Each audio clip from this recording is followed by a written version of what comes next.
Halo Sobat Dunia Cerita, balik lagi nih sama Mimin. Kali ini Mimin akan melanjutkan cerita yang berjudul Lelaki yang Tak Dapat Kugapai. Jangan lupa like, komen, dan subscribe ya.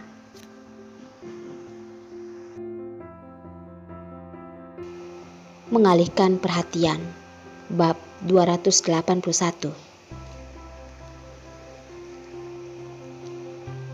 Benarkah dia sudah mengetahuinya? Darlin tidak tahu bagaimana perasaannya sekarang ini. Dia hanya merasa hatinya sangat sedih. Hatinya bagaikan disiram secangkir jus lemon. Begitu asam sampai hatinya mengkerut. Perlina tidak mendengar perubahan nada Darlin. Masih terus berkata, "Kamu tidak tahu betapa mengerikannya saat Yos datang mencariku. Kalau bukan karena jantungku kuat, mungkin juga akan terjangkit penyakit jantung. Aku rasa dia sudah gila. Saat kamu ada, dia tidak menghargaimu. Sekarang setelah kamu pergi, dia barusan tahu mencarimu di seluruh dunia. Apakah itu sudah terlambat?" Mengatakan sampai terakhir, Lina terlihat senang. Jasper yang mendengar wanitanya sendiri mengatakan teman baiknya seperti itu, dia tetap tidak setuju dan menggelengkan kepala. Tapi dia tetap pintar dan tidak mengatakan apapun. Kalau membuatnya marah, pelayanannya yang begitu susah payah malam ini akan percuma saja. Demi keuntungan, dia hanya bisa mengorbankan nama baik teman baiknya itu.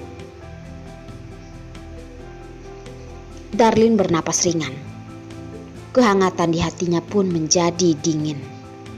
Di sudut matanya tidak tahu sejak kapan mengalir air mata yang hangat. Uap yang tidak berhenti muncul sudah hampir menembus bulu matanya. "Lina, kamu tidak memberitahunya kan?" Mendengar Yos sedang mencarinya, Darlin sama sekali tidak merasa senang. Hanya merasa bagian hatinya terasa sakit dan sudah hampir tidak bisa bernapas. "Tidak, aku mana mungkin melakukan hal seperti itu. Lagi pula, aku juga tidak tahu kamu ada di mana. Kamu jangan pernah memberitahuku. Tunggu sampai waktu yang tepat, baru aku beritahukan padamu." Perlina dengan berjaga-jaga melihat Jasper yang tidak bersalah, mendesah. Di sampingnya masih ada mata-mata. "Oke, baiklah." Darlin memegang bagian dadanya, berusaha membuat suaranya tidak terdengar serak. "Lina, sudah sangat malam. Kamu cepatlah tidur. Tunggu ada waktu baru telepon lagi."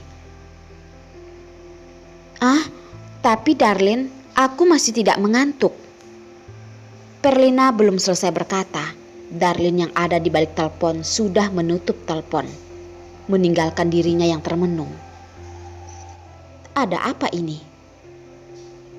Jasper melihat wanita dengan wajah terbengong, dengan tidak tega lanjut melihatnya terbengong dan memperingati. "Kamu sudah mengatakan terlalu banyak." Dia sebagai teman yang kenal dengan kedua pihak benar-benar tidak tahu harus mengatakan apa. Jelas-jelas dua orang yang memiliki perasaan satu sama lain malah suka saling menyakiti. Yos memiliki tugas, jadi terpaksa harus mendekati keluarga Jen. Hanya saja dia terlalu semena-mena, merasa Darlin pasti akan tinggal di sisinya. Akhirnya Darlin benar-benar pergi dan dia juga sudah mulai khawatir. "Aku mana berkata terlalu banyak?" Perlina tidak merasa dia salah berkata. Jasper terdiam. Jasper tidak bisa berkata lagi, membiarkannya berpikir sendiri. "Aku tidak salah. Aku memang tidak salah. Pasti negara di mana dia berada signalnya sedang jelek. Di sisi lain, Darlin memegang ponselnya yang sudah ditutup. Tenaga di seluruh tubuhnya seperti ditarik habis. Dengan tidak bertenaga, bersandar di dinding. Matanya belum berkedip. Air mata sudah berada di jarinya, bagaikan sebuah batu yang mengenai hatinya. Dia mengira dirinya tidak peduli. Akhirnya dia tetap tidak bisa menahan rasa sedihnya. Melihat anak kecil yang tertidur pulas di ranjang, Darlin pun menahan seluruh perasaannya. Tidak boleh sedih. Sekarang ini dia harus fokus pada operasi Derek. Setelah Derek selesai operasi, dia masih perlu menjaga Derek hingga sehat. Tidak ada waktu lebih untuk memikirkan masalah lain. Dengan begitu, Darlin menahan semua perasaannya dan membawa Derek ke luar negeri untuk melewati kehidupannya yang tenang selama beberapa hari. Biasanya Hendrik akan menyetir mobil membawanya berkeliling di sekitar, sekalian membeli sayur untuk memasak di rumah. Di dalam negeri, Jos mendapatkan rekaman CCTV Darlin dan Hendrik saat keluar negeri, namun tidak terlihat anak kecil. Karena setelah Jen melihat CCTV itu, dia sudah menyuruh orang untuk membereskannya. Dia tahu menyembunyikan tidak ada gunanya. Jos mengetahuinya hanya masalah waktu. Jadi dia mengedit rekaman itu agar Jos melihat kepalsuan kalau Darlin kawin lari dengan Hendrik. Pengacara Jos, apakah Anda rasa masih perlu lanjut untuk mencarinya? Di dalam ruangan begitu lama tidak ada jawaban. Jos dengan sepasang tatapan yang tajam menatap wanita di layar yang dengan begitu bersandar mengikuti di samping pria. CCTV berhenti di bagian tatapan bahagia wanita yang tidak tersembunyikan. Krak, terdengar suara. Pria itu melihat pena di tangan Jos dipatahkan. Matanya terbuka begitu besar sampai hampir keluar. Pena itu benar-benar terbuat dari besi dan juga adalah pena Montblanc. Tidak peduli dari cara pembuatan dan bahannya, itu tidak ada duanya lagi. Dipatahkan seperti itu, apakah tidak merasa sayang? Sebuah pena Montblanc paling tidak juga seharga 3 juta. Dan tenaga tangannya ini bahkan membuat orang terlatih terkejut. Suruh semua orang kembali. Wanita yang begitu tidak tahu malu. Dia, Jos, tidak tertarik.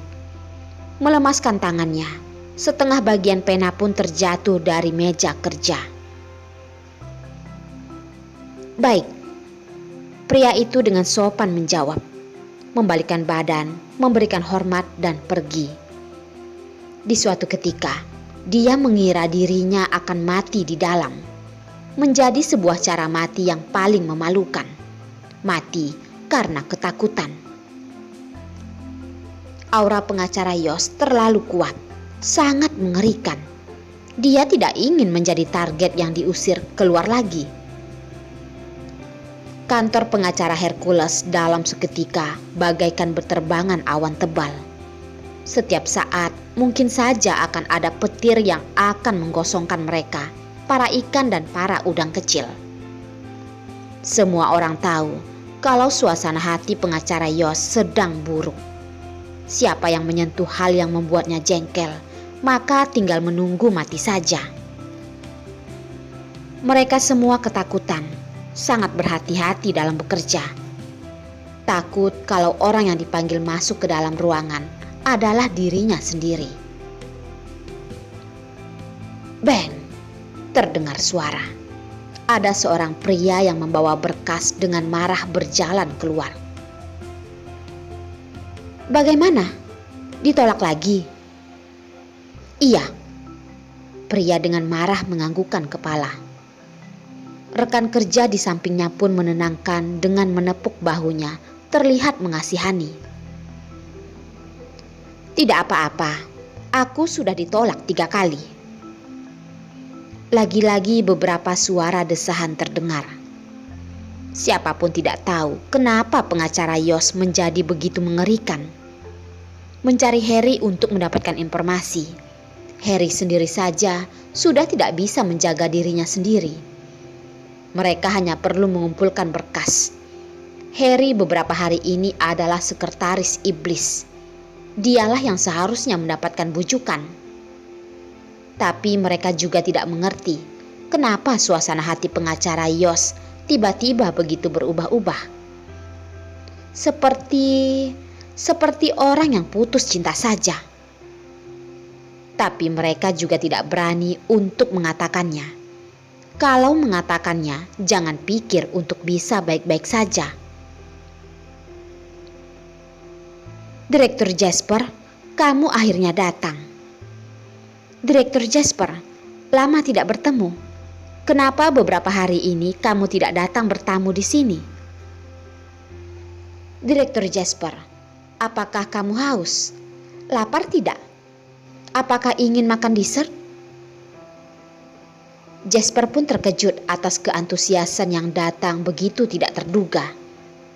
Kenapa mereka semua menatapnya dengan tatapan kehausan? Bagaikan sedang melihat seorang penolong. Apakah dia sudah melakukan hal baik? Belakangan ini sepertinya dia tidak melakukan apapun. Dia dengan tatapan bertanya melihat Harry. Ada apa ini? Harry melambaikan tangan, menyuruh orang itu segera pergi bekerja. Dia sendiri pun menarik Jasper berjalan ke ruangannya. Sambil berjalan, sambil buru-buru berkata, "Kak Jasper, kamu akhirnya datang."